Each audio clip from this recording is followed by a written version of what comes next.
Yo, did you miss us? Episode 181. We made a podcast, 181. messed it up for the 181st time. We're at 181. My God. Don't say it out loud, please. Don't. This is getting dumb. If we don't have one post on social media of a Spotify wrap up, if somebody, Tarek over here sending in the damn private chat, I'm like, post it online, fool. Yeah, let people know what's your goddamn favorite show. Damn. If we don't get one, come on, Dro, you ain't gonna post it. Maybe Dro's listening to other podcasts. Yeah, he's probably over here listening to Men in Blazers more than us. Keep it a stack. I don't know how Audio Face got in my top 5. I mean, really, it's just because I don't really listen to that many other podcasts, I guess. Because I was but that'd be tough for you. If you listen to 180 episodes of We Made It like that, I'd be like, damn, dog. I mean, I'm like, damn, dog, come on now. But Audio Face got there though. Yeah, I don't know how. But I realized because I only listened to Michael Moore's podcast. Like, what is QAnon thingy? What is that? It's like a podcast. These dudes, they've been kind of like talking about like the QAnon stuff since not the beginning, but it's great because then you like know everything that's going on kind of in the QAnon community without having to do it yourself. Well, I wish I got to experience all that. I'm locked out of my Spotify right now, and I'm paying for everybody else to use it, so that's great. All you guys are using it thanks to me, and I can't get in. This is awesome. I mean, you're blaming me. I don't know why. Remember your passwords, fool. All right, say that one more time so I can get you kicked out so we can go back to ads. Yeah, and then and then straight white American Jesus. Oh, I love it. But yeah, somebody please post us up. You know what I mean? Somewhere you've been listening to We Made It podcast. Please add us. I doubt it's going to happen, but we're still the best football podcast in the world. I mean, we're going to do so much analysis today and game recaps and talking about stuff that nobody else is going to talk about on their show. I listen to these people. They're so bad. I read their tweets. I'm like, I can't believe what like, actually, you know what? Let me stop. Really, it just boils down to their fans, huh? This actually reminds me. I have to grab something for the show. Okay, no problem. I'll keep. Whoa, he put his boy on the goddamn blank. Make sure you're watching on YouTube as well. But and last week we didn't upload an episode on YouTube, but we did have the tribute to Diego Maradona. So make sure you check that out, episode 180. But yeah, I realized that a lot of these people are fans, and being a fan really clouds your objectivism when you're watching football. Like if you're a fan, you're just all over the place. But today we got a lot to talk about. We're of course going to recap some Champions League matches. I watched a couple. We're going to see if talk about if Diego Maradona got Michael Jacksoned by his doctor. We're going to talk about Jurgen Klopp. I watched a little clip of him going nuts after a match in which did they draw? They drew against somebody. I kind of forgot now. And he went nuts. We're going to talk about the first trans player to play in the top division of the Women's League in Argentina. And we're going to see if Cavani is racist or not.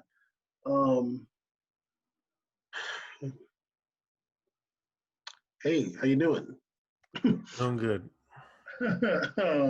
Did you bring what you needed for the show? I don't know. I did. I'm going to play it as soon as you do the recap for Man U versus PSG.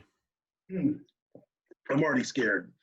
Okay, so let's start off with Caesar definitely watched Real Madrid versus Shaktar, I would imagine. Yeah, I definitely watched that match. Since you're a big Shakhtar Donetsk fan. I am. Well, I probably can go play for them too, just because I'm Brazilian. Oh, yeah, allegedly. Interesting match here. Let's just start from the beginning. Tuesday, Champions League match. Real Madrid needs a win. Shakhtar needs a win, or at least a draw. Nacho is starting. Sergio Ramos is still out. Is he injured or COVID? Who? Sergio Ramos. I thought he's injured. Okay. I mean, sadly, it's just so hard to keep up with who's injured nowadays. It's like, honestly, I count injuries with COVID because you're out anyway. So I'm like, well, they're injured. They're just out. Like while you're injured, just get COVID too. Yeah, and all these dudes be getting COVID on international break every time. So go ahead. Every time I underbreak, someone come back with the COVID. I'm like, great, nice call up. Luis Suarez still got the young code for like a month. Honestly, if I was a player, I'd be getting COVID. I'm like, I'm trying to play 1,000 games in a row. No, I'm saying like I got the COVID, I can't play. Like I got tested positive. I'm out 2 weeks. I finally get a break from playing 3 games in 1 week. Woo! Well, I don't think they're self-administering tests, but they should though. Oh, yeah, this dude. They might be doing a drive-by in Long Beach, doing a swab in the nose, and then But yeah, so Nacho started, Rodrigo started, Asensio started, and I didn't actually see the starting lineups thing in the beginning, but I was watching like when the starting night. I just seen that Dago and Odegaard started. Let me tell you this lineup here. I have it in my brain because it's burned in my brain when I saw this. I saw that midfield having Cruz and Odegaard and Modric, and immediately I thought to myself, I was like, does this have who the hell's playing CDM up here? Second of all, who the hell like Modric? So like, what is Odegaard gonna do? Like, what is he gonna do? Tony Cruz was definitely coming back kind of in that CDM role. Yeah, I know he was kind of playing it. He's not like a true ball winner CDM. He's more like a remaining possession CDM, which is fine. He's a great center mid to have when you have a ball winner and you have a box to box. He's an excellent addition to that middle because he doesn't take anybody's space. He just kind of fills and keeps the ball moving. Amazing at that. But when you don't have the ball winner and you have a box to box and then a what the hell, then it gets rough, honestly. But go ahead. Absolutely, yeah. So Odegaard started. I think I could. Yeah, I mean, I remember the starting line, but I was like, oh my God, Odegaard. And I was like, I wonder if I don't know if I should say this now, but I think I should. Like, I think in the past, Zidane has played players to prove to the world that they are not that good. Like, I think he would like start Bale a couple games to be like, look, I see what's going on in the media. Okay, we're gonna start him. And he's not gonna do jack, and then I'm good after that. Also, someone who you like, I think he's done that with James. I don't think he really ever liked James. And then I've seen him play James like randomly, and I think he after a bunch of pressure, and then James doesn't play that well, not really his fault. And I think it's literally like you do it on purpose. Like I'm like he's just trying to set everybody up. We're not gonna be having no black slander of. You just call James black? Why not? Sure, man. Caesar, you looking? Caesar, I'm not really a fan of that comment. I'm not really a fan of that one. Caesar, you got that light all bright. Look how you look in this camera right now. I'm not really a fan of that one because I feel like that's unfair to like them real black Colombians to put James a smiley advertisement, ass in the front of everybody. That's not very cool, man. All them people that really came out that gutter, it's not really fair, dog. I'm not gonna let you put James there, Mister. I get all the ad revenue in front of Cuadrado. Can't even get a damn love in these streets. If Cuadrado was same tone as James, he'd be a mega star, and you know that. So Caesar, I'm not going to let you do that with James Rodriguez. Mr. Caesar. Internet, I can play anywhere because look at his smile. Meanwhile, Cuadrado over here playing right back, left wing, right wing, everything. Can't get no love in these streets. I'm not going to let you do that. Okay, well, Caesar, 2 things. Right now, as we speak, James Rodriguez plays for Everton, and Cuadrado plays for Juventus, okay? Mm-hmm. So that's an upgrade. And I've seen a ketchup commercial starring Cuadrado. You don't get to make the joke from the ketchup commercial from the 2014 World Cup. That was such a long time ago, dog. The ketchup commercial's so old. He got that like right after the World Cup. I'm not going to let you do that either. I'm not going to let you do that. Meanwhile, James over here smiling in an Audi ad. I want you to show me an Audi ad that featured Cuadrado in the front. Like, come by the Quattro Porte, Cuadrado. Okay, well, Caesar, look. Exactly. No, they giving my dog ketchup ads. Meanwhile, James getting Adidas front page, and he's getting Audi. They giving, it's okay, Cuadrado. Be thankful. We got you a ketchup ad. Squeeze this Heinz bottle real quick. Here you go. Bam, over here calling fucking James black. Hey, look, dog, look. Can you? Out of all the people, at least call Falcao. Like, come on now. James is the damn same colors as metal right here. That's not fair. First of all, look, you need to relax. 1, 2. I got 3 things. Relax. I can't wait till we get to this Cavani segment. I'm really eviscerate that damn country and you. I'm gonna go in and Cavani. I'm saving my energy for that crap. Caesar, look. I'm wearing blue just for you, Mr. Uruguay. We don't know where James is from, and I'm not gonna give it to Falcao because little known history fact. Little known history fact. The English and the Spanish fought a war in what is today Colombia. Mm-hmm. And Falcao is descendant from one of them English people. Yeah, let's find out who's descendant James Rodriguez from. Let's look at this. No, Caesar, can we not? Because we're going to recap Real Madrid and you're going off. Can we not? Mm-hmm. Can we not? Can you focus? Can you refocus? Please stop looking at the computer with intent, please. Can we refocus, please? Here we go. Is North Columbia poor? I look kind of nice. Yes! That's where the black people live. I don't know, man. They live on the coast. Yeah, this city is called a department. I'm kind of interested here. That don't sound rough. These are light-skinned C's is out here trying to kick everybody off the boat. These are light-skinned C's. Yeah, ma'am, who the one that makes the him of bleach jokes? But go ahead though, attack me for it. Yeah, who am I talking about? We're the same. We're the same. What? I also have another funny thing to tell you, but that's for later. Go ahead. Okay. Anyway, this is ridiculous, but okay. I'm not. Best show ever. I'm not going to cut this out the show, but anyway, let's get into the match. Rodrigo was turned early. Rodrigo was out there. I thought that he was. I felt like Rodrigo was like, I'm kind of like starting over Vinicius Jr. Like I'm getting an opportunity, and I'm going to like actually use it offensively. 5th minute, Asensio had a shot off the bar. I think he had 2 of those. In the 6th minute, I put that Modric is still a baller. Now, but before even the 15th minute, before Varane's yellow card, this is what I put. Now, Caesar, I want you to just remember that I'm the no-cap master, okay? I swear, before Varane's yellow card, which is in the 14th minute, which I said could have been a red card and maybe should have been a red card because I feel like he was technically the last defender. I put that Real Madrid is panicking on defense. Now, at that point, I didn't know what was up. I was like, what's going on? Like, I couldn't really figure it out. I don't know if I figured it out yet, but we're going to continue. Varane gets that yellow card, which I thought should have been a red.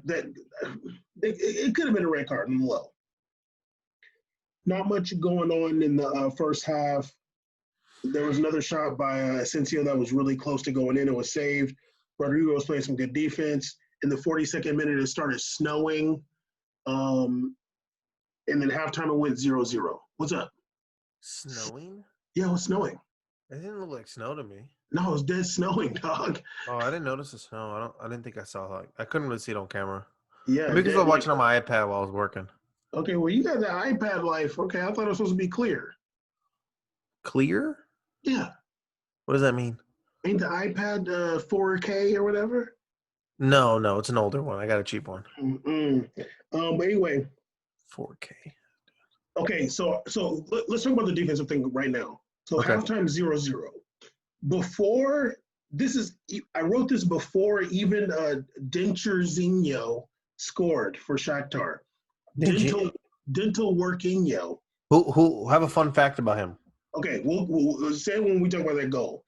Before even the goal, right after halftime, this is what I wrote. Real Madrid players look like they don't know their defensive responsibilities. And I think I tweeted that too. My theory, which like I'd have to really go back and watch the match like intently, like without trying to like take notes and stuff, or just really like be focused on that. I think it's because of Odegaard. I think it's Odegaard and actually what you were saying before about Toni Kroos. Toni Kroos is not like a true CDM. He's not like such a defensively focused CDM. But I feel like it's Odegaard messing it up. What do you think? What do you think? Because I just think that. I don't know, But but if there's any reason why it looked like Real Madrid was panicking on defense, not knowing what to do, I would think it's because of Odegaard. Look, I want to agree with you. I saw your tweet, and I kind of thought about it a few times, especially looking at that goal. And I'm not gonna. This isn't gonna be the one where I go, it's on Odegaard. I'm not gonna do that. I think Odegaard has a lot to bake to a lot to blame for the stagnation offensively. Real Madrid what's the defensive defensively part?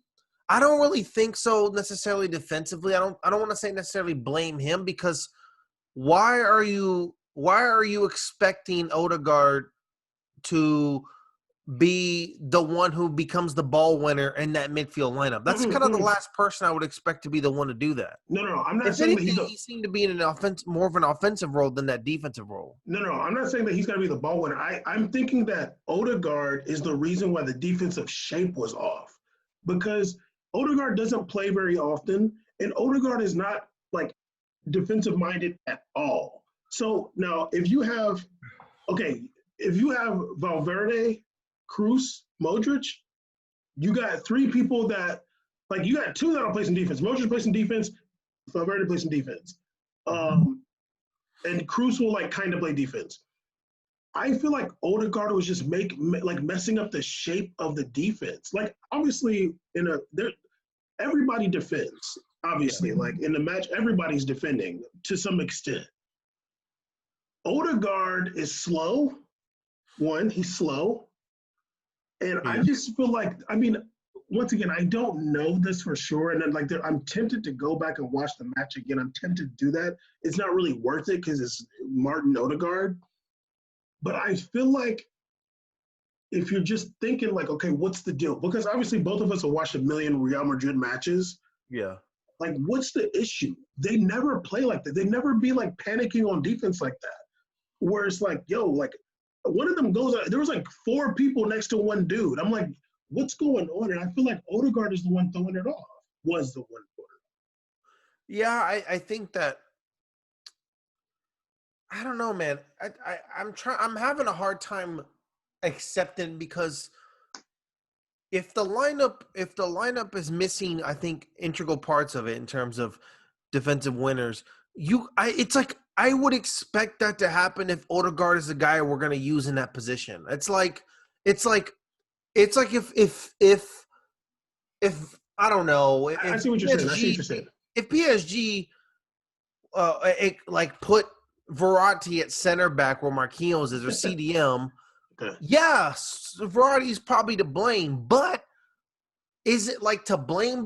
No, there's a lot of other factors involved. If this was a regular, any other season, I'd be like, yeah, like, dog, he's in this position, whatever. But it's like, I've seen him play, and out of all the whatever he is, that's the least I expect him is to be the guy that goes ball win. I expect him to win the ball less than Kroos does. Okay, but that midfield too, it's like, there's Kroos and Modric. I'm like, damn, dog. Okay, but I'm not saying for him to be the ball winner. He's not playing CDM, but no, there's still a sense of defensive shape and a defensive responsibility, regardless of the position you're playing.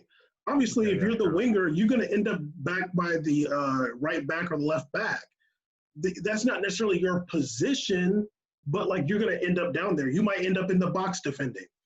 I just feel like Odegaard, I mean, and for the third time, I can't necessarily say it for sure because I wasn't watching the match like that. But like, I've seen all these guys play. Lucas Vasquez played right back before. Nacho played center back before.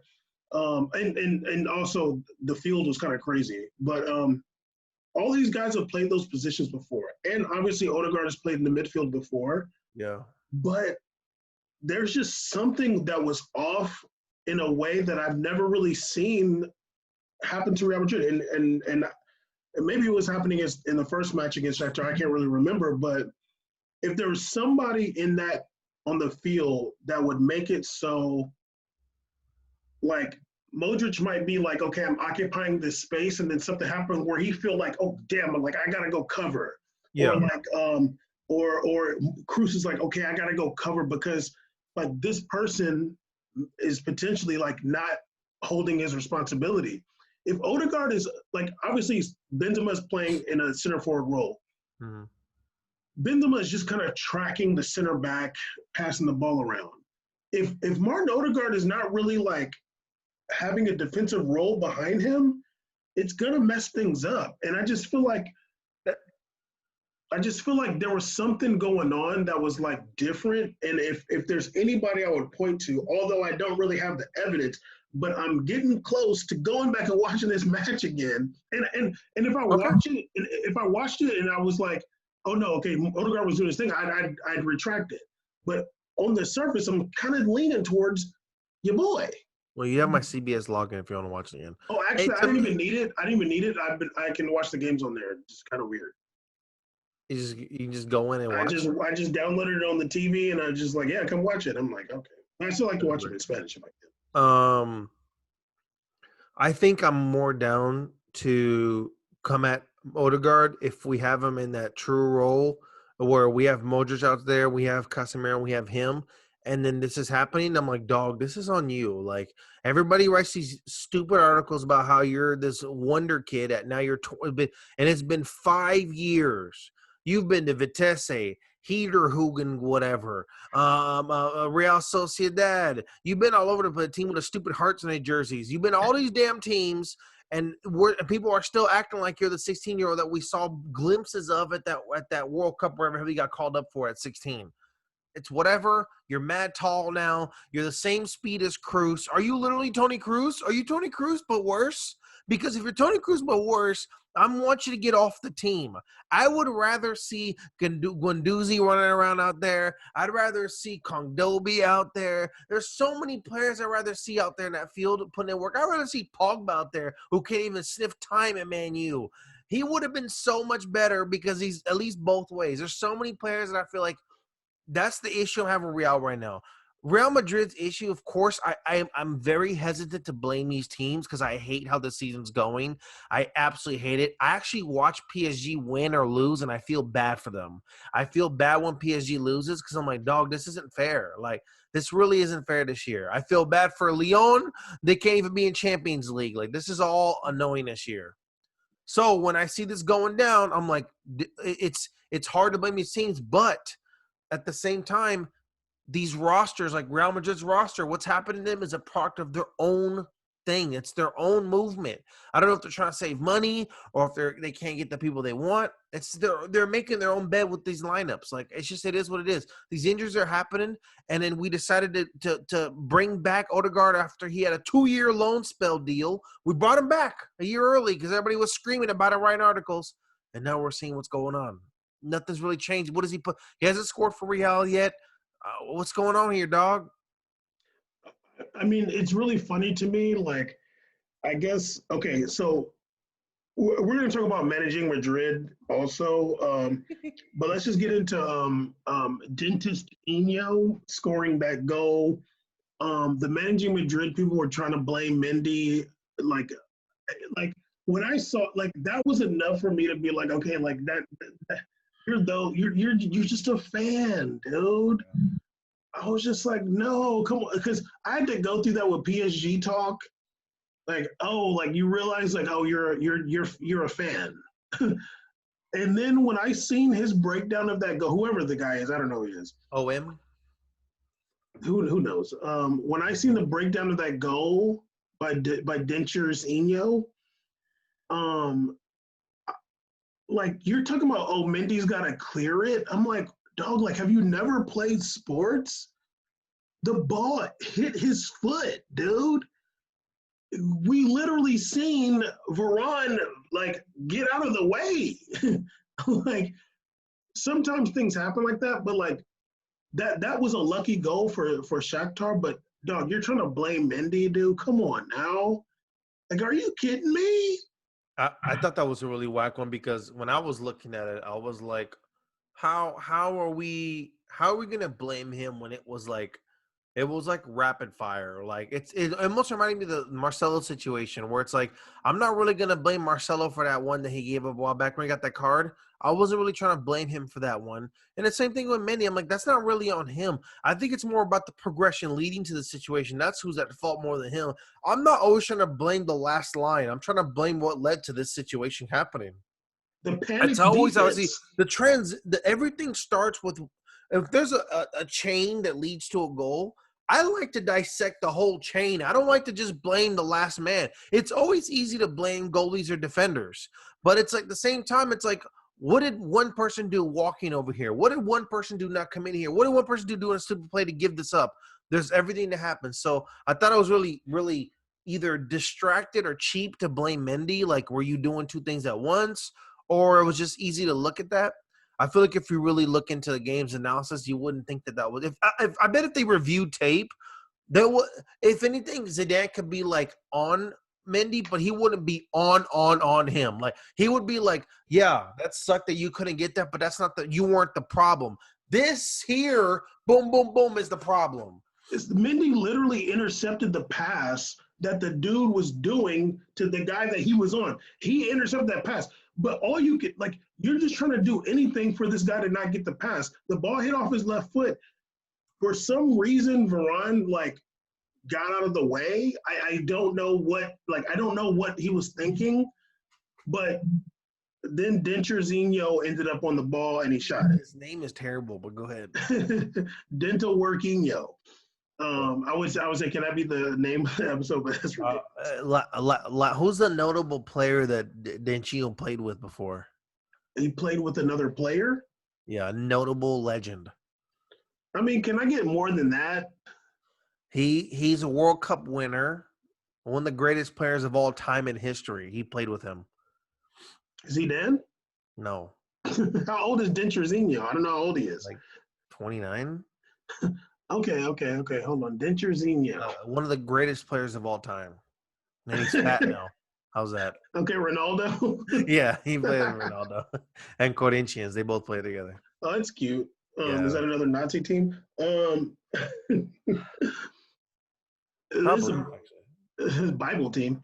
Are we allowed to call teams Nazi? I feel like that's a violation. Gremio's a Nazi team.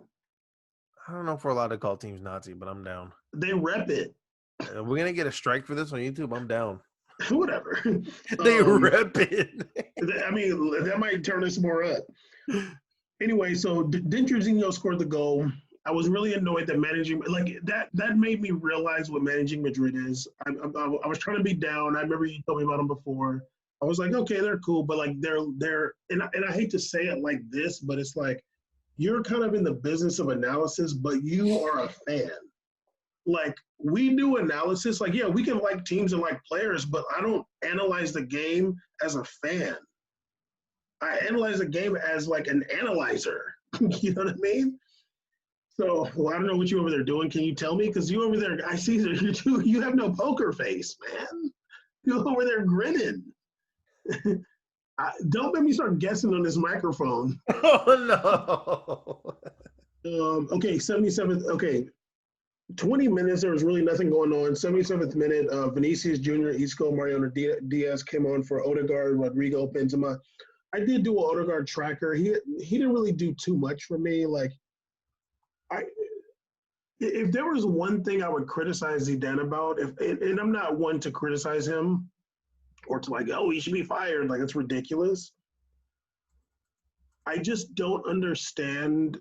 Like, I don't understand why he doesn't play Isco more. Like, I don't understand it.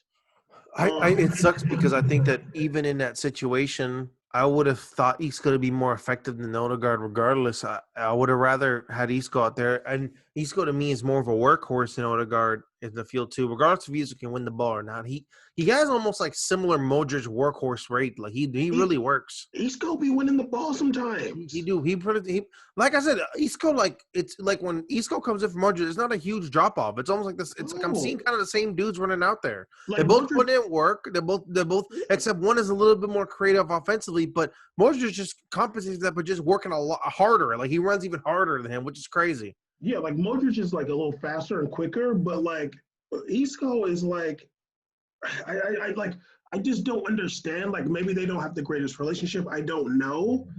Like it just kind of sucks because I'm like, damn, dude, you have such a good player sitting there on the bench, and like you're putting Martin Odegaard in. The only way it makes sense if it's some 4D chess move. Like, look, I'm gonna put. I keep on wanting to refer to him by the way he looks here, because I know that's why the only reason why he gets as much praise as he does. When I saw that midfield lineup, I was like, Are we going back to the old days? What's going on here? Why are all three midfielders blonde?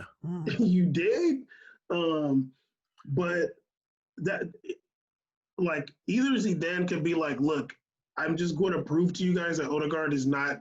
I don't want to say he sucks, like Bale sucks. Like I don't want to say Odegaard sucks, but I just want to prove to you guys like he's not really all that. But I've seen the managing Madrid dudes like within maybe 20 minutes of the match talking about like, oh, Odegaard. I'm like, what are you talking about? I don't. Why do you like him so much? It's so funny. Like I don't think Zidane likes Odegaard. No, I don't think he thinks he's good. And it's so funny. If you don't think I believe this, that he's good, or if you don't believe Bam thinks he's good, if there's one man on this planet I feel like knows what a good midfielder is and can do, it's Zidane. I mean, this is literally one of the greatest midfielders in the history of the sport. I feel like he can look at a guy and be like, that guy's just not that good. Like especially to be like, I can't believe this dude is wearing a jersey I wore. To wear this jersey on this field, dog, it like you literally got to be like one of them guys or you're a bench rotator. How dare this be the person here? So I can see that. And I feel like Zidane is, if you're a midfielder, like maybe Visco, maybe he's a little bit harder on you because like this is a position he cares about more. Like I've heard about in the past how like striker coaches are much tougher on strikers and it's difficult for them being those teams. They don't like being those teams because it's different. You know, maybe that's the same for Real. Maybe Isco has some rifts with Zidane because maybe Zidane has this expectation level. We don't know it. We don't know. So, but I think the same thing applies to Odegaard. I think that, you know, I think he does play a little bit of 4D chess. Like, I'm going to play this dude so y'all won't stop whining. I think he was doing that with Danilo back in the day. I think he was doing that with James. And I think he's doing that.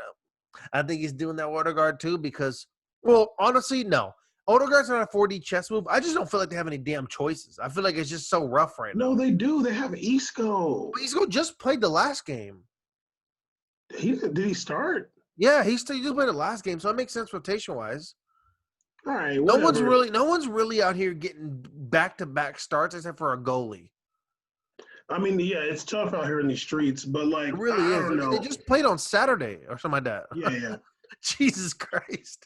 I mean, it sucks because like, I mean, and maybe I'm biased. I love Isco. I love watching him play, and he's like so much more dynamic than Odegaard. So I'm like, this Odegaard thing is cute, but like, that's not that serious, dude. Like, it's just regular. Like you might as well have Danny Ceballos, dude. Like, can we bring him back? I kind of miss him. I remember watching anybody right now. I'll take so many players over Odegaard. Can I get Ceballos back? Like Danny Ceballos is not like some way higher level than Odegaard, but the advantage he has is he's not left-footed. What happened to that one Brazilian? Can we get Danny Silva back or whatever? Can we get that dude back too? Anybody? The guy that went to Lyon? I remember him. Can we get that bum? I'll take that bum too. Anybody? I think he plays for Gremio now. Can we get him back? Is he busy? He fell all the way off. But yeah, like honestly, I'm like, I remember seeing Danny Ceballos trip over his own feet. Like, but I mean, at least he's like, he's gonna, kind of buck up and be like, getting ready to get it cracking in Champions League. I'm waiting. I'm being nice, as I usually am on this show. I'm the patient one. I'm the patient one with these players. True. Can you just put some damn sauce one time so we can shut up Odegaard? Can I just see one effing sauce? I'm over it. I haven't even seen a cool pass. I haven't seen anything. Can you do something? Do something. I'm not asking you to score 3 goals. You don't have to actually – you don't even need to score.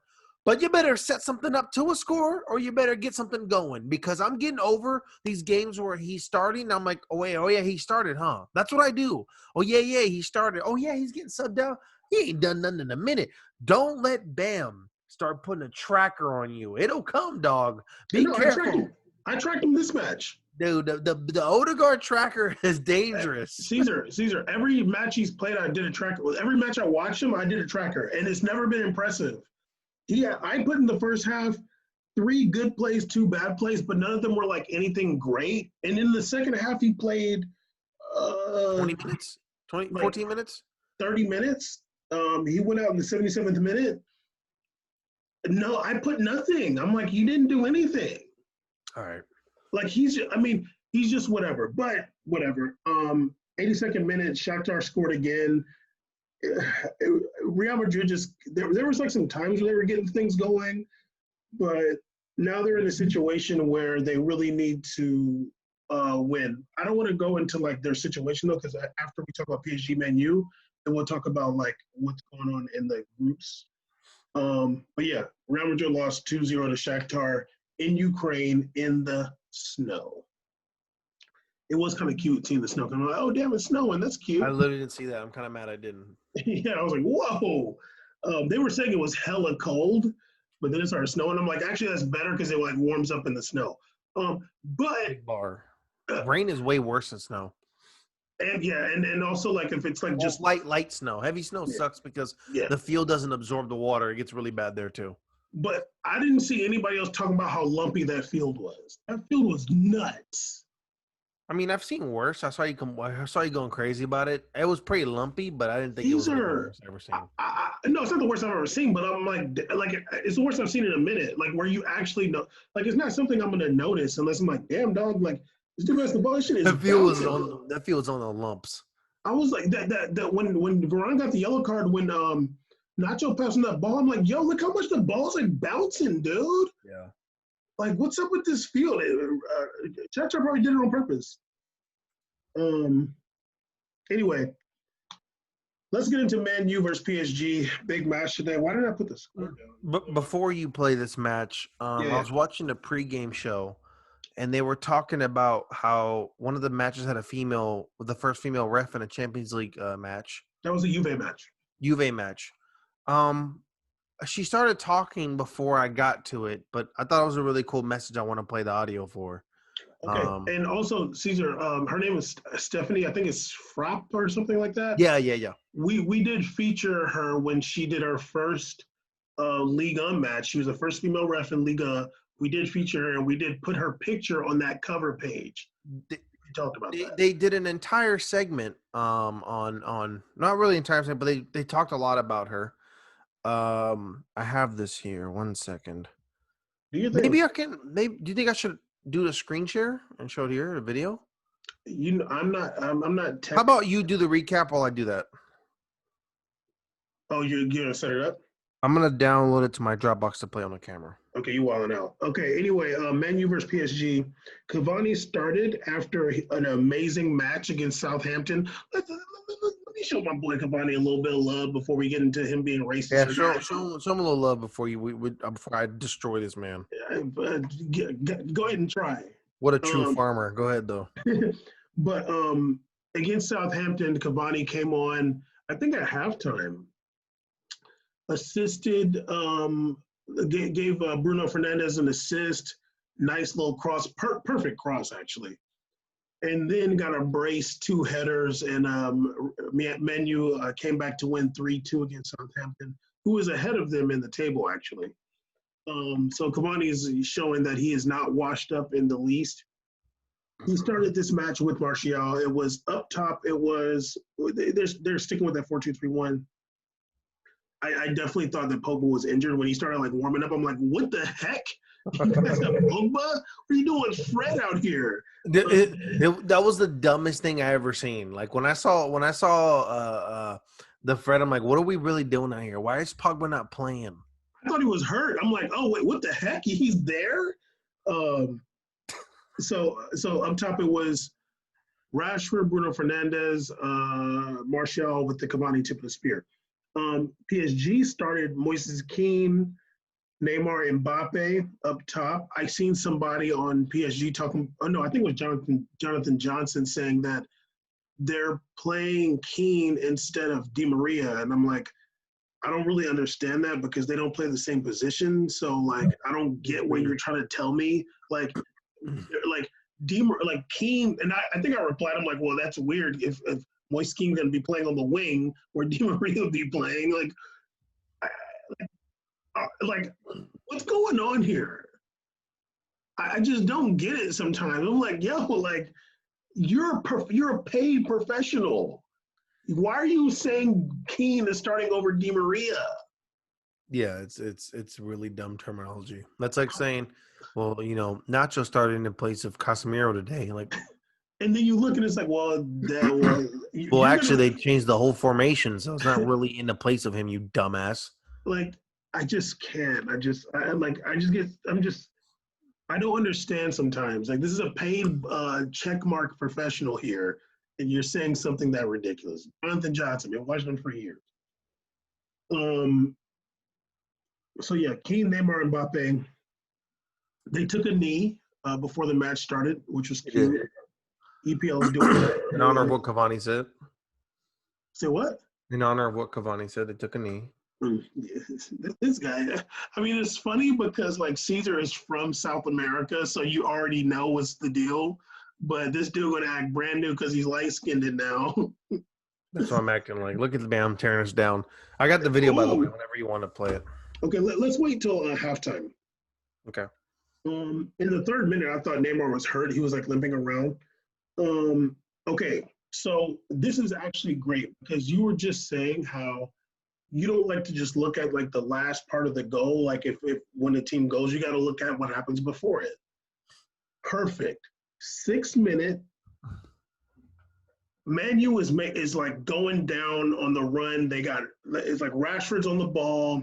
Cavani's running down. I think Bruno Fernandes is coming down. I'm sure Martial too. Rashford has the ball in the box and loses it like himself. I saw that. The little left. He was like trying to do like a left foot thing. I saw that. No. There was another one too. He did that. He did this a couple times actually. I think I forgot the one he got hurt on though. The one that you're talking about was later on. Yeah. So he had options. Cavani's running down. Like Cavani was like open, and then there was like some other stuff going on. But Rashford kept the ball and ended up losing it, which literally led to PSG goal. Like they end up going down the other way. Mbappe gets the rock, shoots it on his left, gets deflected, falls to Neymar. Neymar puts in that volley. Beautiful goal. Like one of the things that frustrate me the most is when somebody has the ball and you carry it into a good area, like not necessarily your scoring area, but it's a good area, and you lose it. I'm like, oh my God.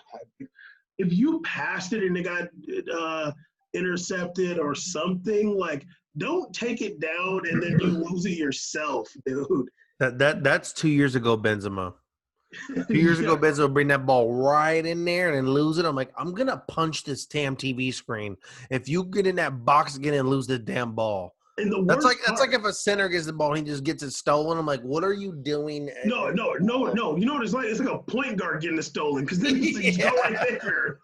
So what happens is you get so much momentum, like you get like 3-4 players running down, and then you lose the ball and like you can't just run back. Like, come on, dude. Like, it's just really bad when that happens. Yeah. Anyway, Neymar ends up scoring that goal. In the 13th minute, I put that PSG has all the possession. 21st minute, it got a little chippy between. I just like, okay, I seen Paredes, I seen Fred. There's like a Fred slight headbutt kind of situation. Ref went to VAR and gave a yellow card to Fred. They were debating whether it should be a red card. Now, this is very cap situation. I'm like, okay. I'm okay with you giving Fred a yellow card. That's fine because he did do the action part. But Paredes put his head on him first. True. I will agree with this. I'm like, yo, like you can't just give it. Like Fred is standing there. Paredes is walking up to him. For the yellow card? Yeah, Fred. No, the yellow card, the first half. Okay, not the second yellow. Okay. Oh yeah, we're gonna get into that one too. Yeah, that one to me was like we gonna get into that. Paredes, I mean, Fred is standing there. Paredes walks up on him. Now, if you look at it, you can see that when Fred is doing his action, Paredes' head is already on his. He's doing that get off me because you put your head on me. So Paredes got to get a yellow card too. You actually made the contact and you walked up to him. I thought that was really ridiculous because they went to check for a red card on Fred. You know what it is? Yeah, I know what it is, and you know what, Argentina. You know what I'm saying. And then so, I thought that was a whack one. I'm not the biggest like Fred aficionado in the world. I'd known Fred since the Shaktar days when he was just he was like the variety of Shaktar with getting them cards. He was really about that card life. And that's great. And then when he got his Brazil call-up, he was about that card life again. I think he almost had a red in his first Brazil call-up. Like, dude, sometimes in life you got to slow down. Then he popped for PEDs. That was cool. So he's wild. But I'll say that was not fair. I didn't think that was fair. I think that a fair call is both ways. It's both. If you're going to give a card out to Fred, then you got to give one to Paredes because they both led with their head. That's just, it is what it is. They're both there. And if you're gonna try to blame Fred for doing this, then you gotta blame Paredes for being in his bubble. It's just too much. It's both. It's both on them. Absolutely. If actually, you know what? If you gave it to both, it might have calmed both of them down, and then maybe they both would have carried it differently. But now Fred feels frustrated, so he's like frustrated now. And yeah, go ahead. So when they were checking for the red card, that's when Pogba's coming down. I'm like, I literally put, what the hell? Pogba's on the bench. That's not even the worst part of Pogba doing it. That's not the worst part. The worst part is Pogba running down. They don't sub out Fred. Well, they were thinking. No. Halftime, you should have subbed out Fred. And then halftime started. I'm like, Fred's still out there? What are we doing now? Yeah. Pogba is on the bench, by the way. Seriously. Paul Pogba. The one. American.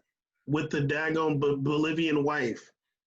I hope that if you don't play for Bolivia, I give up on everything. No, you might as well give up, bro. That'd be so dope. You think she likes Edu? Because if you start, then I'm gonna start, and it's gonna get way derailed. I've been watching so much politics lately. Go ahead. You feel me? 32nd minute was a really great defensive play by Neymar.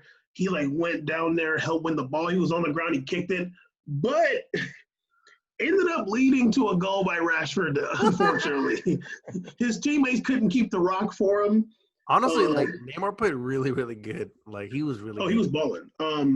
He got the ball. Like I think he like ended up falling down. He like kicked it to, I want to say it was Diallo while he was on the ground, but then I think Diallo lost it. Diallo's so bad. It was weird. He had his shirt tucked in. It was really weird. He was so bad. There were some points where I was like, who is that? I was like, I thought that Diallo was Mbappe. He was kind of doing his thing a little bit. And then I saw him with his shirt tucked in. I was like, I'm taking it back because you got his shirt. Someone teach Diallo how to cross a ball in, please. Jesus Christ. Oh, he's not. That's not his thing at all. But anyway, the ball ends up going to someone. It goes to Wan-Bissaka, Juan with a Juan, and he sends it over to Rashford. Rashford takes a shot. It gets deflected by Danilo Ex Machina into the back of the net. Danilo Ex Machina played pretty well too. Yeah, he's doing his thing. 38th minute, Paredes got a yellow card. Late in the first half, what's his name? McTominay and Neymar were going at it. McTominay, I really like him. I think he's really good. I don't expect him to be keeping up with Neymar. Literally nobody could do that. But like as a player, I like McTominay a lot. Like he's one of the better players on Man U for sure. And even though Man U has really good players, actually. 45th minute, right before halftime. I don't know what it is with like sometimes Rashford and sometimes Bruno Fernandes just keeping the ball on your foot too long.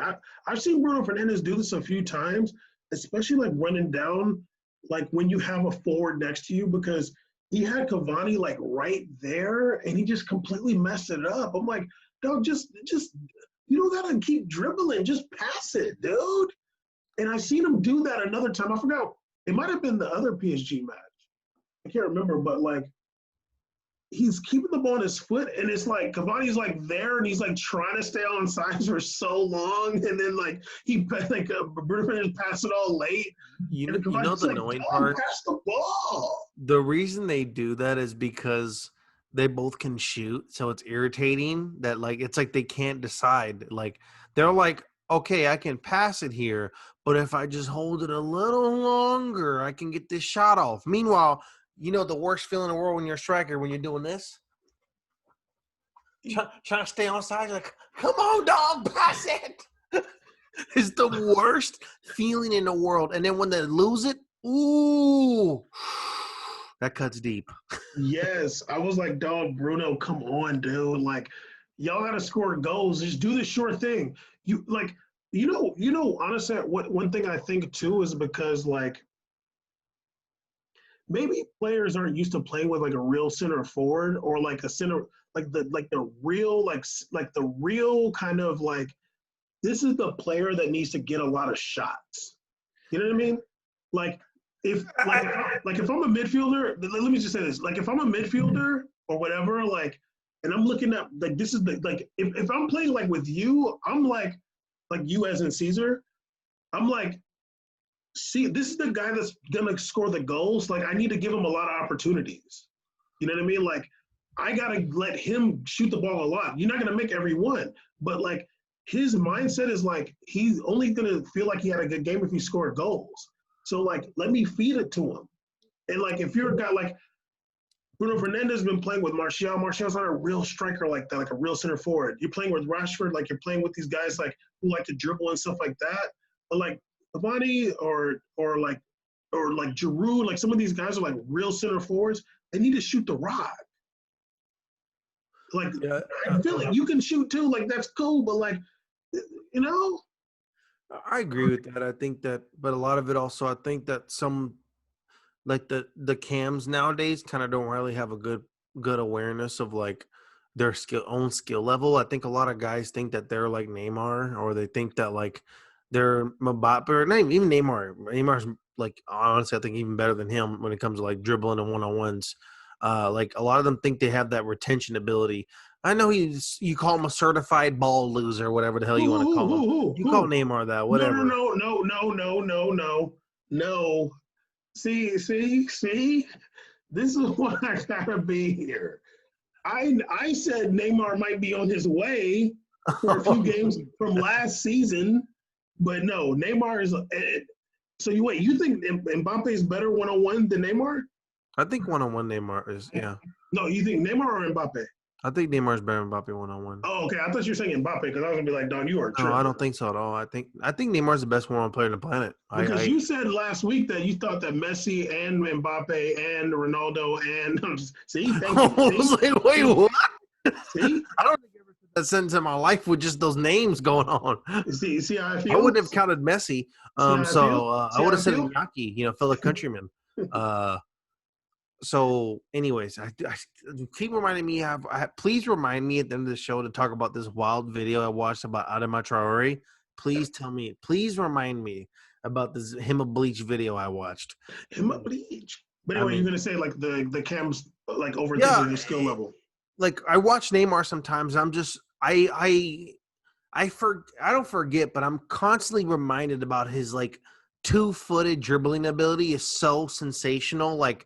He's like retaining the ball on the deep right side of the field, retaining the ball on the deep left side of the field, right in the box in front of the goalie, calm as can be. Like it's all good. It's no matter where he is, it's all good. Either I'm gonna juke everybody out or it's gonna be rough. So it's all good. But a majority of the time it's gonna be a 60%. Like it's a better odd he's gonna do it. Like it's a higher percentage. You know what I'm saying? It's just the odds are in his favor. He's gonna get it cracking. So. I think a lot of cams don't realize they can't do that. Like Bruno Fernandes, I think he thinks he's very silky, and I watch him. I'm like, dog, you're pretty good, but you're not silky though. You're not silky with it. Like you're like a good point guard, but you're not like that guy. Like you're not that dude. You're not a game breaker out here. He's not even as silky as Isco. No, he's really not. I mean, Isco would have balled out so hard for Man U. They don't even know if they got him instead of Bruno Fernandes, he would have been a god over there. Can you imagine wearing a 10 at Man U? He'd have been a god over there, dog. I would have been watching. I'm gonna get the jersey. He'd be so good. Isco would shred. If you think James looking good out here at Everton, y'all really haven't seen Isco disco time. You really haven't. So. That was kind of exciting to just think about. I'm going to go play FIFA after this. Wait, okay, so we're at halftime. Do you want to play the clip? I do. I have a video I want to play here real quick. Caesar over here, goddamn. One of the best shows ever. I don't know how this is going to work necessarily, but do your thing. I hope it's clear. Okay. Whoa. Can you see this? Whoa. Can you see this? Yeah. 2020 is the year that it. Okay. Some context. They were talking about essentially the female referee that me and Bam have covered on the show. She started talking, and I didn't realize how hard she was going until kind of midway. So I recorded it midway, but previously she was kind of just getting into how inspirational this is for women being in the field of men's sports and making waves and coming into this arena. I thought it was a really beautiful message going on. And not only does she also shouts out her producer, saying that for the first time in her life, she got to work under a black producer for a TV show who was the producer of the Champions League. So on CBS. So big love. Wait, this is Kate Abdu saying that? Yeah, right here. Right now. Somebody show you. Okay, before you play it, we covered her April 25th, 2019 on episode 104. Over a year ago. Yes. Year and a half, actually. Yes, on an episode called "The End Is Nigh." I literally don't know anything about that episode. Let's go. Well, we got the picture of her right here. A global shutdown forced many men. 2020 is the year that it matters to be a girl dad. It is the year that a global shutdown forced many men to be at home and understand why they say a woman's work is never done. It is the year that we really began to talk about racism and finally understood the need to allow black men and women to lead that conversation. For me personally, it is the first time that I worked a show which was run by a black female director. I've worked in TV in 4 countries and at 7 major networks, and that has never happened to me before. That was a moment for me. In every arena of this football industry, there is a Stephanie Frappart that girls like me look to, and it gives hope, and it inspires confidence. 2020 has sucked, no doubt, but Stephanie Frappart is one of my highlights. We're going to take you back to the football next. We've got more Champions League for you coming up. I thought it was really cool what she said. I know, like, it's kind of like cut in half. She was going hard earlier. She was going in, and for some strange reason, I can't replay this match as I was trying to before the show to re-record this moment. I couldn't replay the match. It says error. I'm like, They're like, you can't be saying all that. No, I'm playing. That life. I just want to say something about that before we get into the second half of this match. That right there, that 51 seconds that I just watched, just shows how whack BN is. Absolutely. I mean, to the T. Not only BN, but honestly, a ton of these networks are whack. But for sure, BN, especially for Champions League, like this is no. Because BN never, at one point, had any segment where somebody really addressed what was going on this year. They eventually talked about it a little bit.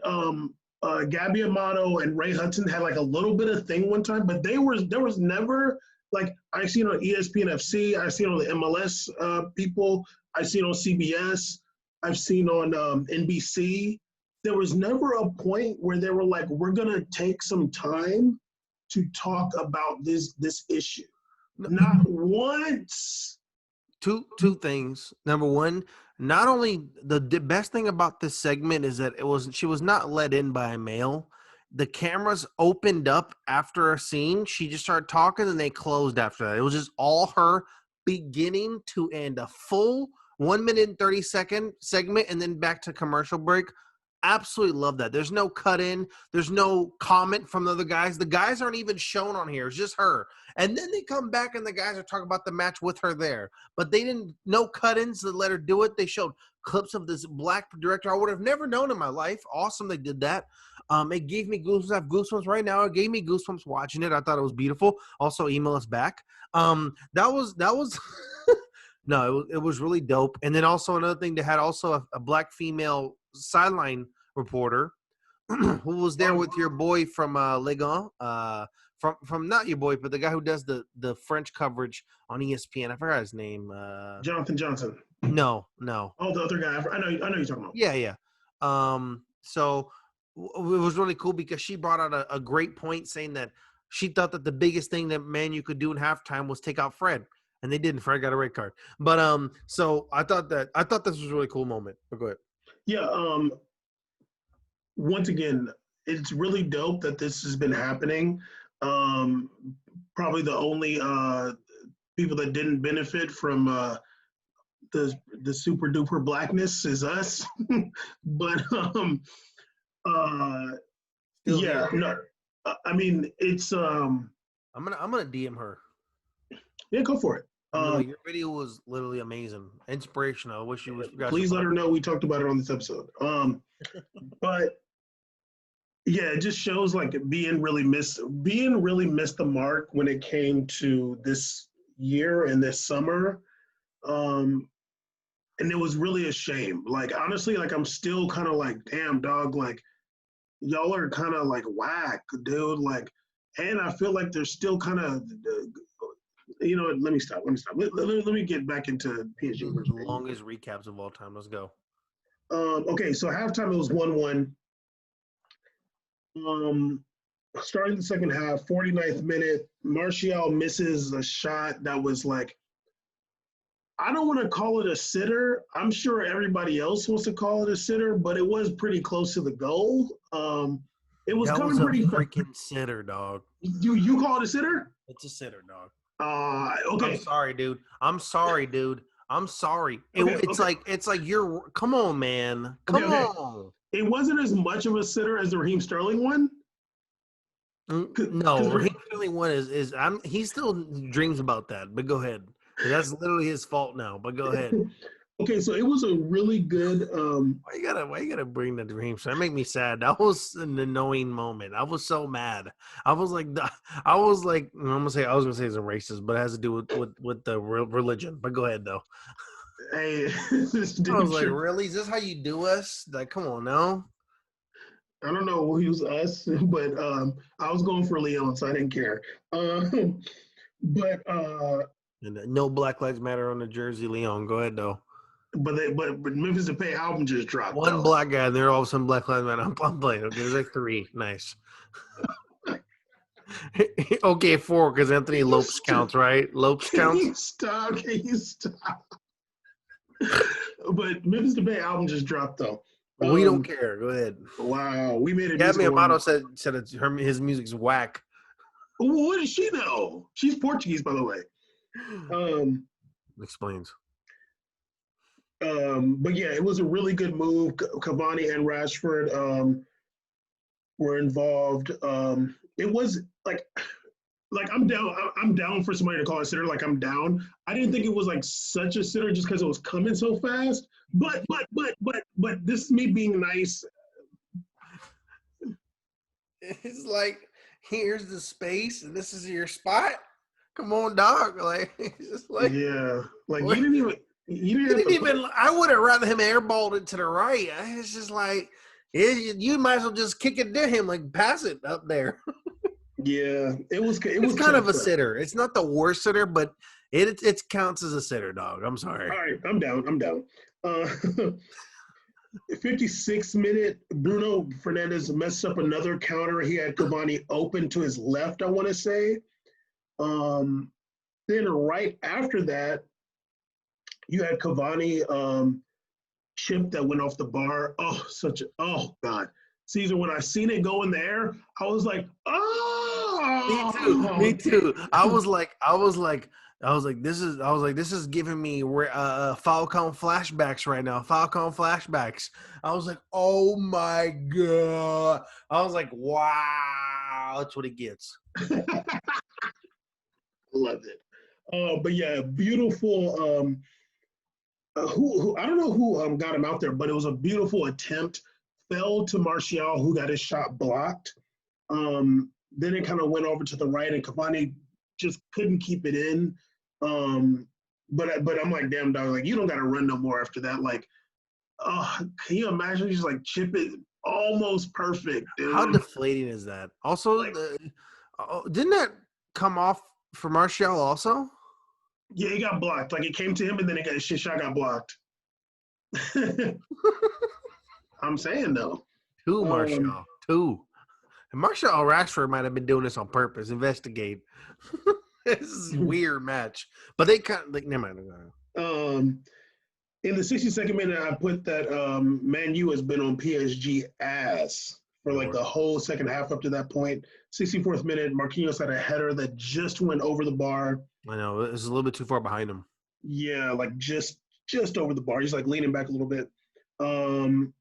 68th minute, Bakker had a shot saved by De Gea. No, if that's a shot, dude, get the hell out of here. That was the most pass of all time. Okay, that was a damn side pass. I was like, do you know how to kick a ball, you oaf? Kick the ball. What the hell was that? Okay, but De Gea barely saved it, though. Yeah, because it was a pass. De Gea was like, what? It was such a bad shot. It almost threw out De Gea's kneecap because he was going down. He's like, oh, it's going really slow. I guess I can go grab it still. He saw him he almost popped his knee out. I was like, it was like one of those, everybody in the world expected a boomer, and he just kicked this damn putt. And I'm like, okay, all right, well.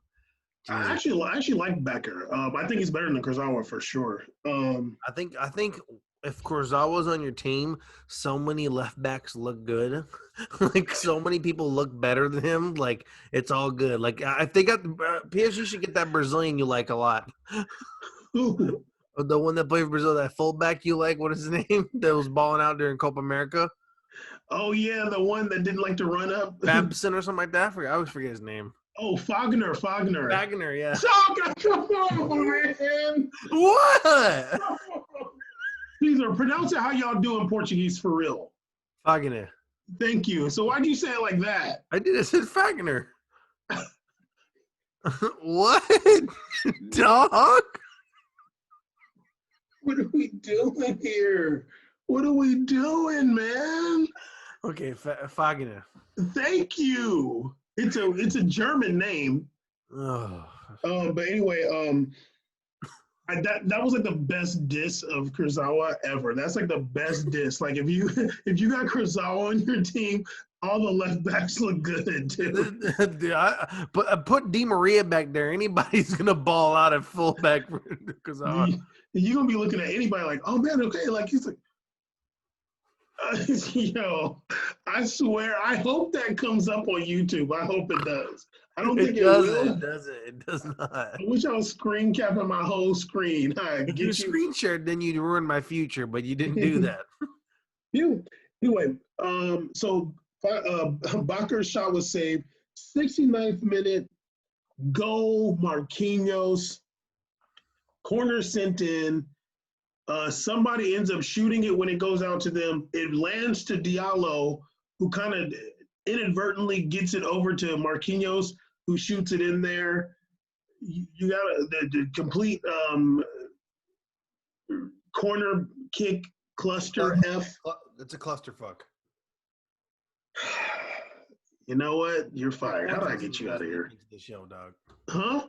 No one's here still. They're over these recaps. There's a 40-minute recaps of jokes. Caesar, we've had it way longer. I really want to kind of take out the part where we're talking about the woman and then put it like maybe after.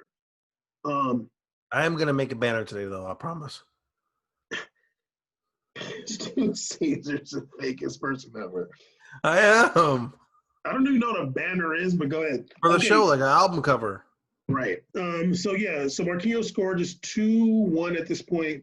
Right after that, we get the second yellow card for Fred, which was a red card. Now, let's get into that really fast. We don't want to keep this going for too long. We don't. That was absolutely not a yellow card on Fred. That was actually a yellow card on Paredes. Yes, again. Investigate the ref. Is he Argentinian? What is going on here? First of all, they didn't even VAR the joint. They didn't VAR the joint because there's some stupid rule where second yellows can't be VAR'd or something like that. I just found out it's like if you get a red card can't be overturned if it's already dished out, apparently. You can give a red, but you can't overturn a red. What kind of stupid rule is this? What kind of stupid rule? You're literally ruining careers with this rule. Dog, say what you want. What's the number one rule in soccer on a tackle? If you're gonna go down, get there first. If you get there first, it can be wild, it can be shaky, but you got there first. He got there first, but his leg was second, and he actually made the contact on Freggie. He made the contact. Caesar, now you can pronounce stuff right. Who? What name did I get wrong? Caesar, Fred went down, got the ball, and then he actually got it and actually like moved it a little bit too. But yes, and then Paredes comes and goes into his foot, but then he like falls over, and they're gonna give the yellow card to Fred. I gotta look at it again. That was a really whack one. I thought I was messed up. He had every right to be. He seemed like kind of going slow. He's like, "Is there a VR?" I'm like, "Nah, dog. Unfortunately, the rules make it so you can't even do that." It's ridiculous. He was literally like, "So wait, they're gonna look at this because this is kind of ridiculous, man." It was just like I thought it was a trash call by the ref. I didn't. I was like, you. I just don't understand why you can't review this. Like, what are we doing here with these VARs if we're not going to be able to review them after, especially something so critical as a red card? Yeah, that's just not fair because they literally like you're giving somebody a red card, like you're calling a yellow card where it shouldn't be a yellow card at all, and then it should actually be a yellow card on the other guy. Like, come on, dude. And I know that ref too. I think he's kind of whack. I can't really remember though. I forgot where he's from, but yeah. So Fred got a red card, 70th minute, 74th minute. Pogba comes on. There's some more subs, but in the end, Neymar scored. Well, 89th minute, Mbappe had a shot on the counter attack. I'm sorry. Can we see the red card real quick? Yeah, go ahead, play it. Go ahead. If they show the actual replay. We're going to get a strike, but okay. Caesar trying to get us daggone. Did you? Dog, oh got the ball first. Well, no, is there the other angle after that? Because the other angle, if they show it when they show it from the front, is even better. Ridiculous. Dang. Okay. Oh my! You can even tell from that's it right there. Like, dog, he has the ball first. I think the ref would what? No, go ahead. I think the ref tried to do some corny like ball trajectory thing, but it doesn't work like that. Fred got there first. I thought it was Paredes. Was it Herrera? It was Herrera. Okay, my bad. Yeah, no, that was ridiculous. But yeah, anyway, 90th minute Neymar scores. It was a nice little passage of play where Rafinha got him the ball back. Whatever. They're playing with Manu was playing with 10 men at that point, but it was a good match. Caesar, buddy, good. You still screen this goal? Yeah, but you know what I'm saying. We didn't necessarily got to show it. I mean, you want to show some Brazilian love. I didn't even know it was Brazilian right there, but go ahead. Okay. Thank you. They're trying to screen share everything now. Why don't you screen share that what you put in the chat? I'll write it right here. But anyway, match ended 3-1 to PSG. Let's go through some of the let me go through some other scores from. Actually, I don't feel like doing that. Actually, I should. Inter beat Mönchengladbach 3-2. Marseille finally won a Champions League match. That was nice. Porto held Man City to 0 points. That was cool. Today, RB Leipzig beat Başakşehir 4-3. They ended up scoring in like the 90th plus like 2 minutes. That game was pretty lit. Lazio and Dortmund drew. Barcelona beat that Hungarian team 3-0. I think Griezmann scored. I didn't watch the highlights. Juve beat Dinamo Kiev today. Well, they were Barcelona and Juve were already both through. Chelsea beat Sevilla 4-0, but I think they're both already through as well. It's kind of cool because we did say that. I mean, I'm sure other people said it too, that PSG group was the group of death. And at this very moment, you have 3 teams sitting on 9 points with the same record, 3-0-2, PSG, Man U, and RB Leipzig. Juve and Barcelona are already through. I guess Group F is still kind of up. Chelsea and Sevilla are already through. Liverpool's already through. City and Porto are already through. Oh, damn, I guess Group B ended up being also a group of death, too, with Real Madrid, which in Gladbach is on 8 points. Shaktar and Real Madrid on 7 points, and Inter Milan on 5. So that is literally up. Who knows? I feel like we might end up seeing one big team being in Europa League this season. The big teams that are at risk of being in Europa League at this point are Atletico Madrid, Real Madrid, and PSG damn, I mean, Man U was just in Europa League for a couple of seasons straight. So I guess PSG, like one of these teams might end up in Europa, dog. Probably gonna be PSG. Huh? Probably gonna be PSG, Real Madrid, and Europa hanging out. Not even making it to the final. But it's the next match day is next week. Right? Let me double check that. Yep, next week. Gonna be a lot going on. We got Man U is playing RB Leipzig. Ooh.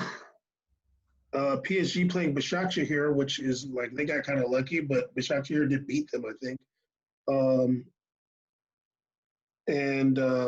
What did I say? Atletico is playing RB Salzburg. All the Red Bull teams can be a problem. And Inter is playing Shaktar.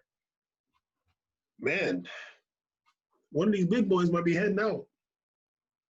Yeah, I'm really curious to see kind of like who's it going to end up being. I want to say it's like I don't want to for some reason I feel like it's not going to be Real Madrid because as bad as they are, they tend to play good in the pressure games like this. Well, they're playing Mönchengladbach. Yeah, the team that dropped a 10 zip on Shakhtar, so they just dropped 40 on us. But, we'll see. It's going to be a big match. And it'll be interesting, the RB Leipzig versus Man U, too. Some big matches next week in Champions League. I do still feel bad for these players, but let's go into these other topics really fast. There was a raid on Diego Maradona's doctor. They were concerned if he was his doctor being Leopoldo Luque, interesting name. There was searches on his premises by some police people out there in Argentina. They were trying to see if he Michael Jacksoned them, dog. They were like, "Did you Michael Jackson Maradona? Because if you did, you can go get locked up, and somebody's gonna kill you in there." I hope so. I don't think that there was probably any real evidence to suggest that, but Maradona was kind of young, and he's just so beloved by the people. I think they were just kind of like there was like some situation where they were looking for somebody to blame. Yeah, and Maradona's put a lot of wear and tear on that body, so him dying at 60 is not too surprising to me. But there were some people saying that the ambulance took too long to get there, and who knows? I don't know how it's going down in Argentina like that, but still sad that Maradona died. Yeah, it sucks. Not gonna lie, it sucks. I don't want that. Part of me believes that he's going to work towards kind of cleaning himself up again and trying to get back into the scene. I know he's coaching a little bit recently. Not only that, I've always enjoyed Maradona for being the individual that he is, especially even with his takes and stuff. And I know we didn't do an episode the week in person. We didn't do like in person, or we didn't do like a live episode kind of that week. We did the recorded comments. But, just to reiterate again, Maradona opened my eyes up to the game, to not being objective, to being more objective and looking at everybody as a talent. So regardless of what he says that sounds crazy sometimes, I can always appreciate someone that goes and says something that's out of bounds rather than just saying something like other sheep do or just following behind others. I can always appreciate that. Like, he was one of the first Argentinians who was willing to call out Messi. He was, and maybe that made Messi better. You don't know. You never know. There's these things that athletes take on as competition and challenge themselves and push harder. He was a coach for Argentina, and he was challenging Messi a lot. A lot of people come and they bow to Messi. He was the first coach Argentina that wasn't taking it like that. He was really saying some wild stuff post-match, and I can respect that. Personally, I can respect that.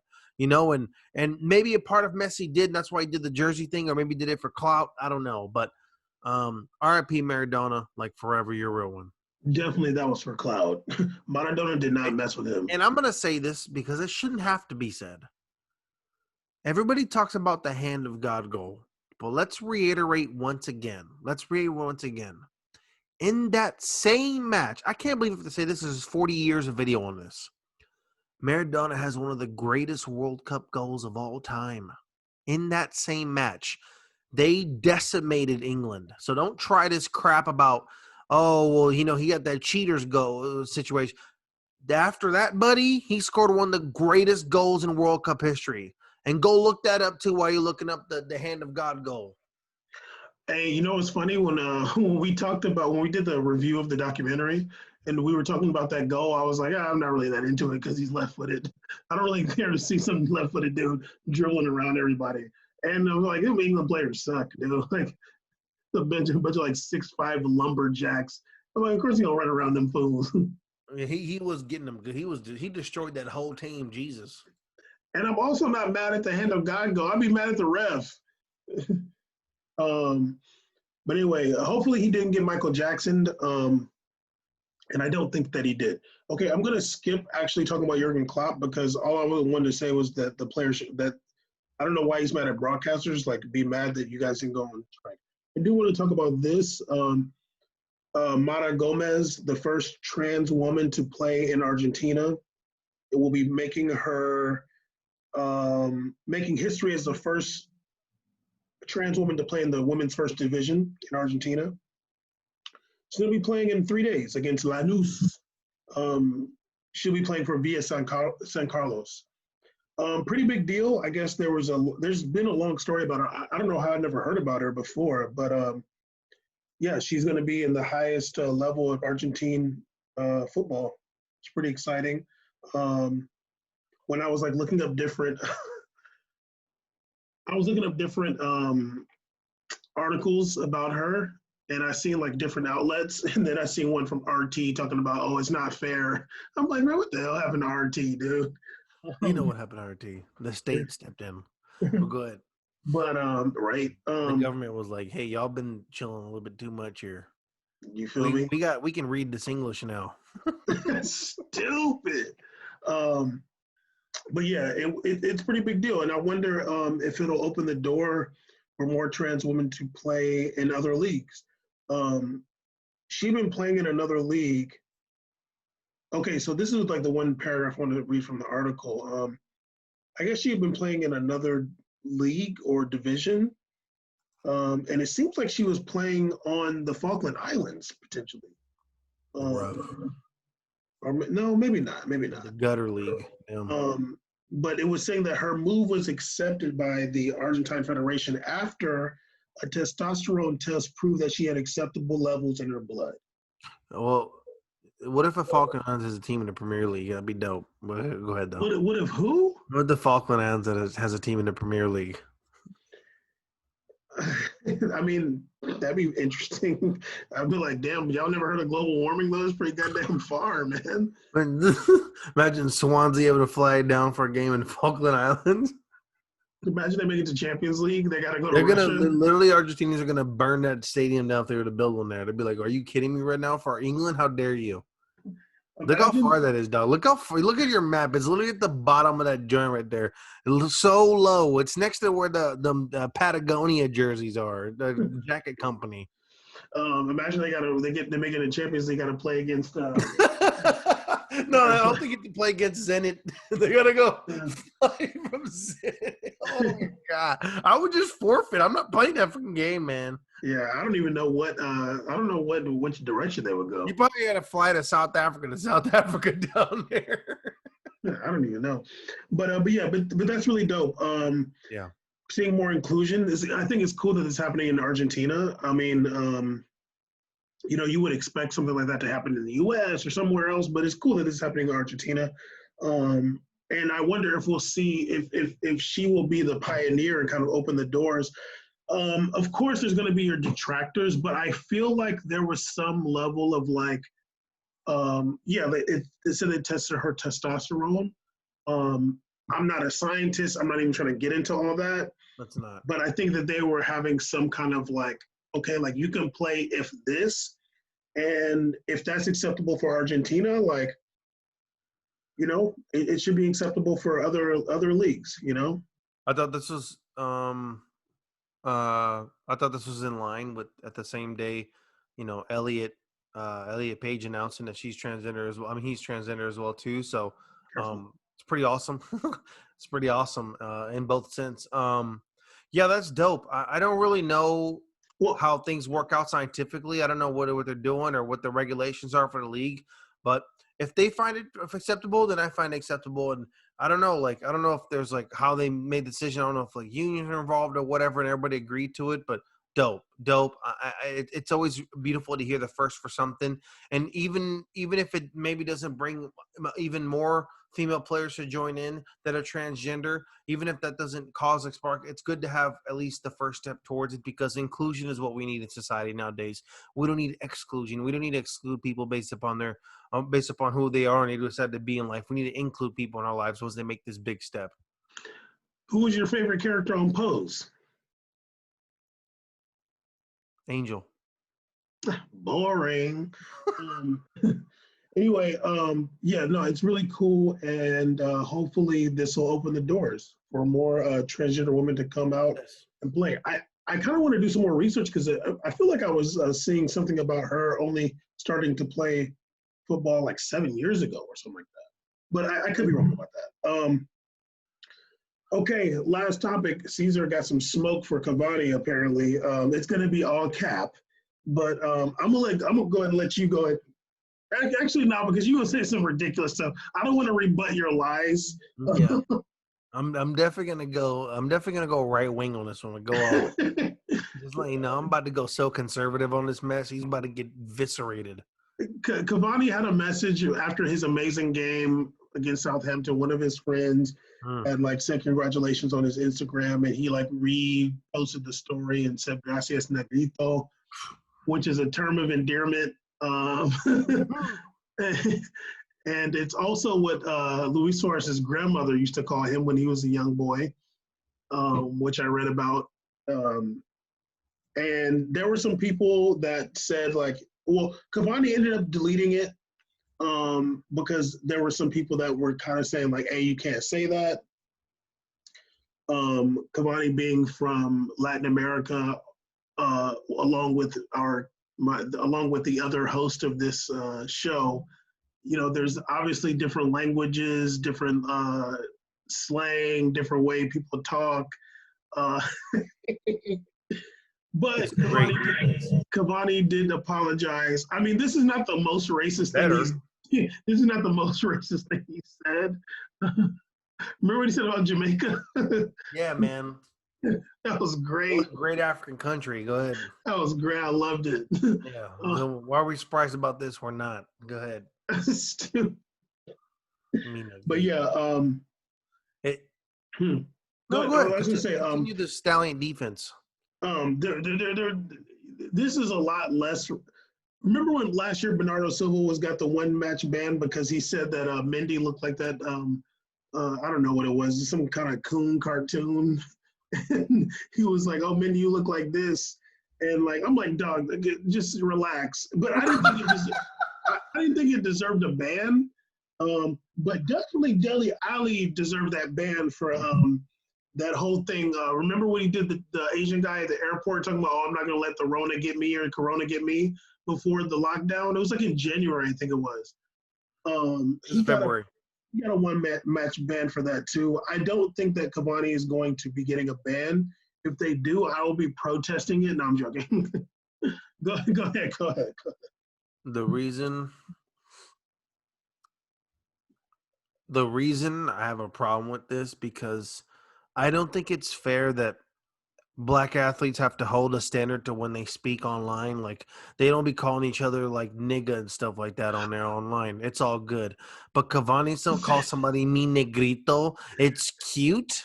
I don't care. I don't care. We speak multiple languages. He didn't say it in English. You know what the hell he's saying? He's been around this damn earth more than me, dog. I'm sorry, buddy. We had a lot going down. You know that knee you took? You damn idiot. You took that cool little knee you took. That means you gotta chill on calling people your negrito today. Today you gotta relax a little bit. Cause I'm sorry, dog. You better say that. People gotta watch how they talk all the time. As professional athletes, when they talk online to their friends, they gotta watch how they talk. Raheem Sterling's not calling people that online as his buddies. It's a term of endearment to his friends too and me. I'd be laughing, but you're gonna get in trouble, homie. And that's just it is what it is. I'm sorry. That's the only thing I have to say. I don't think Cavani's a flaming racist, even though he owns the farms. I'm sure the workers there are black. I don't think he's a racist. I've seen farms in South America. We know who works there. It's definitely not Odegaards. Odegaards don't work on them farms. Anyways, I was working on a farm too. Who else? Working. Who Yeah, else? I bet Cavani was calling me that too while I was helping milk the cows. But listen, that's not the case. The case is that like it's not that Cavani needs to be this person that we put up and like set on fire for this. It's that it needs to be a lesson going forward, but like because it keeps happening. Like it's happened before. It happened with Suarez calling Evra something wild again. So we just gotta watch what we're saying out here. We gotta watch what we're saying. I don't care if it's a different language. Caesar, first of all, you're dropping N bombs on this show. And now I gotta go. I'm not dropping. No, you're not. You're not gonna bleep it. You're not gonna bleep it because I'm doing it to joke. I'm not doing it like, oh, I'm calling you that. I'm not doing that. Okay, and also you're I was not calling you mi negrito on this show because it's all good, right? Let's do it. If that's something that you say in your language, my language is English. Exactly. Yeah, so I can say the other word then. You would if I let you. See. You just explain if you let me on the show. This is a racist, dog. Why are we giving Latins passes out here? Forget that joint. Caesar, first of all, black athletes drop the N-word plenty on social media. They don't be doing posts like they do not be doing. Caesar, yes, they do. No, they don't. Bam, no, they don't. Caesar, what are you talking about? They don't be dropping NIGGA on posts all day. They don't be doing that. Caesar. Are you talking about soccer players in Europe, or are you talking about athletes in general? They don't be doing that, dog. Who? They don't be doing that. Who's they? LeBron don't be doing that either, dog. Caesar, I seen that. Caesar, I seen a whole video. Deshaun Jackson doesn't count. Caesar, that was worse. Caesar, I seen a whole video of LeBron doing the lyrics to "Walk Down" by Doughboy. No, lyrics is different. I'm talking about a post, dog. No, Caesar. Okay, if Cavani was rapping and saying the N-word, I'd be like, it's all good. It's a song. Okay, now we're done. Now we're done for real.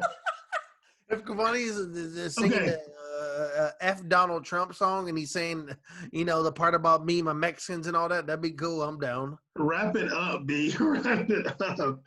Anyway. But I stand by what I said. Episode 181. The man owns a farm. Caesar. I'm going to put this picture of Cavani and tell me when he says the negrito who he's saying it to. Wearing that hat riding a horse. We all seen it before in South America. Caesar, who works at the farm at y'all's farm? We're not talking about Brazil. We're talking about Uruguay and Cavani who said it. It wasn't Neymar doing that. It was Cavani saying that. Who works at y'all's farm? What farm, dog? Does it look like I own a farm? I don't. Have you seen my post say that on Instagram? No. You see, I deleted all my tweets to have that word there. Good luck, buddy. Oh, really? Maybe. Yeah, exactly. If you give me your password, I'll do it for you. Please. Anyway, whatever. I honestly, like, if he gets a ban, whatever. Who cares? Whatever, dog. Yeah, sure. Everything we talk about in this show about like black athletes around the world, everything. The minute Cavani says "mi negrito," Bam's like, well, if he gets a ban, whatever. Yeah, I don't care. He got that chip miss, and that's enough for me. That's enough punishment for me. That chip was so beautiful that I'm like, well, now we're even. I know. It's beautiful when the goalie jumps and tries to get it. I love it. I love seeing a goalie whiff. Ooh, it's just beautiful. Even someone so good as Kaler. Oh, yeah, dog. Jump in the air and touch nothing. I love that. Please do that. So when Cavani did that, I literally said that out loud. I was like, oh, my God. Well, now we're even. I literally said that out loud in my living room. I'm like, oh, we're good now, dog. Here. I literally handshake him after. I'd be like, we're good, dog. That miss, we're chilling. Because he gets to do that, then make that. That's not fair. Stupid. Anyway, okay, Caesar, look, are you going to make the banner? Yeah, I literally Can you not? Can you? When are you going to do it? Can you do it? I'm going to work on it right now. Okay. I'm going to use Cavani's chip as a picture. Stupid. Okay. Anyway, we made a podcast episode 181. Holler at us.